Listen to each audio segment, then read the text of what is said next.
2016 Focus Owner's Manual? No.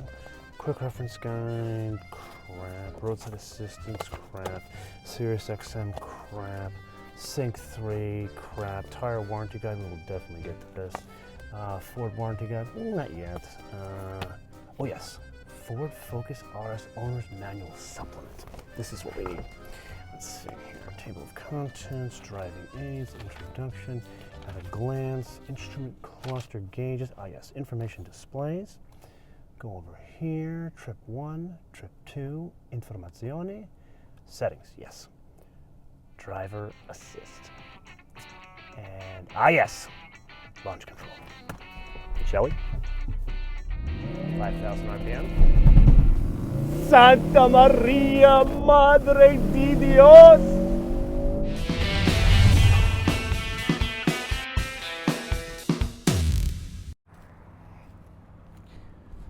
So you know how you and I have been talking about construction methods, specifically lightweighting as of late? This, not part of that club. It's more built along the lines, well, you know what I mean. The total weight, 3,459 pounds, that's real close to 3,500. And yes, it does go down the same line as a serial production Focus, but being it has almost double the horsepower of a serial production Focus, it needs some strengthening, and that is in the rear shock towers as well as a bit in the front. But yeah, 3,500 pounds.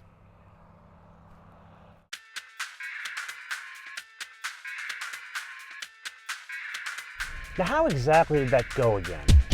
You don't always get what you want, but you get what you need. What we want is a full-on circuit. What we need is a place to demonstrate the driving dynamics of a far more agile Focus.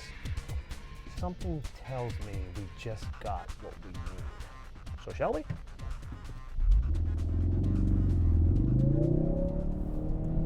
Here's our own little AutoCross with declining radius turns, a straight. It gives us a good idea of what we need to do here. So let's see here, downshift, come into another nice declining radius turn here, gas out. Now this is in the basic mode. Let's try this again, and we'll go into what is called the sport mode, and that does a couple of things on this next lap. Drive mode, we're in sport. Keep her in second this time. Come around. Let's call this one our hairpin. And what's happened here is the suspension, the dampers have stiffened up. The exhaust makes far more noise, which is just lovely. And then all of a sudden, the car, it gets a little bit more sharp. That's the overall impact here, but it's still very much an all-wheel drive car. Got it? So let's come around our nice little declining radius, sharper turn here, and let's switch to a track mode. Put our foot into some more, and now all of a sudden it is the stiffest on the dampers, but in terms of power, very similar. Still an all-wheel drive car. Oh my God, listen to the sound of that exhaust. I'm sure you have heard about a drift mode, right? Well, let's go into the drift mode, and a couple of things happen here.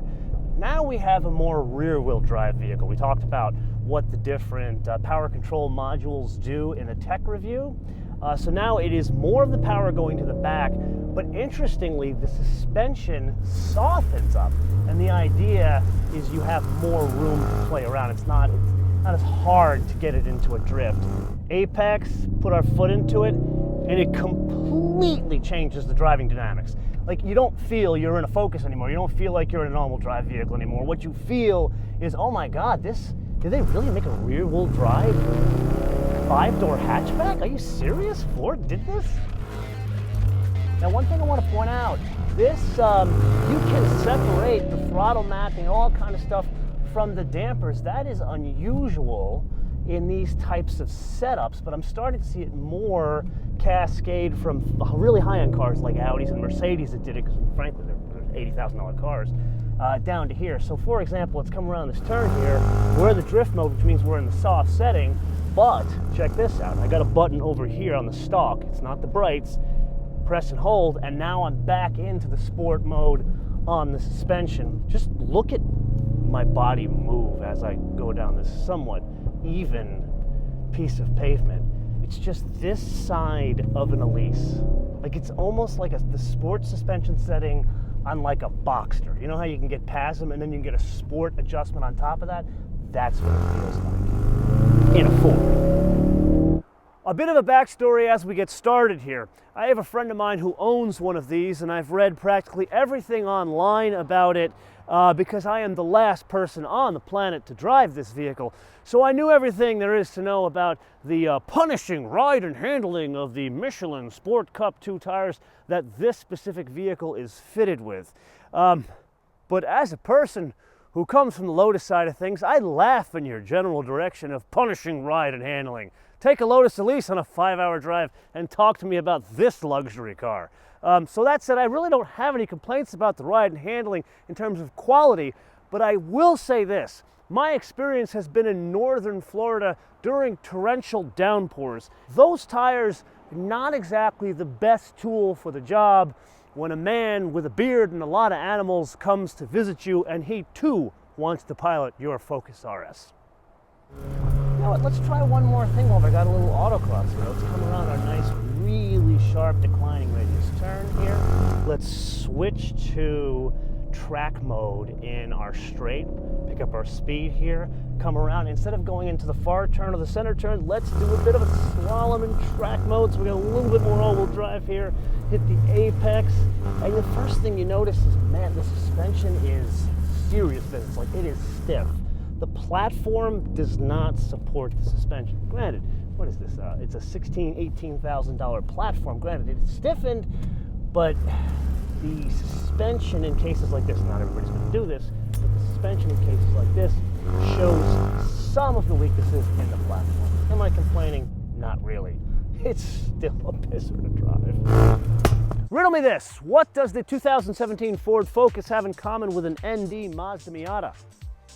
Give up?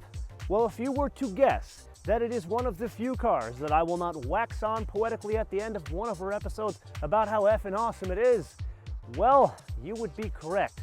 Now, it ain't perfect, but because it's not perfect and not for everyone, it makes it effing awesome. Get it? But there is one struggle. Imperfect economic forces are at play here. You can't get this car for $42,000, the one behind me, at least none that I know of. From what I've seen in major metropolitan areas, it's more like $50,000 US, which brings up quite a conundrum.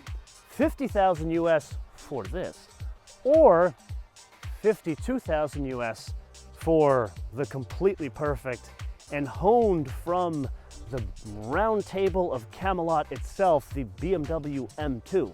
Granted, not all-wheel drive, not 4 doors, but people, it's an M2.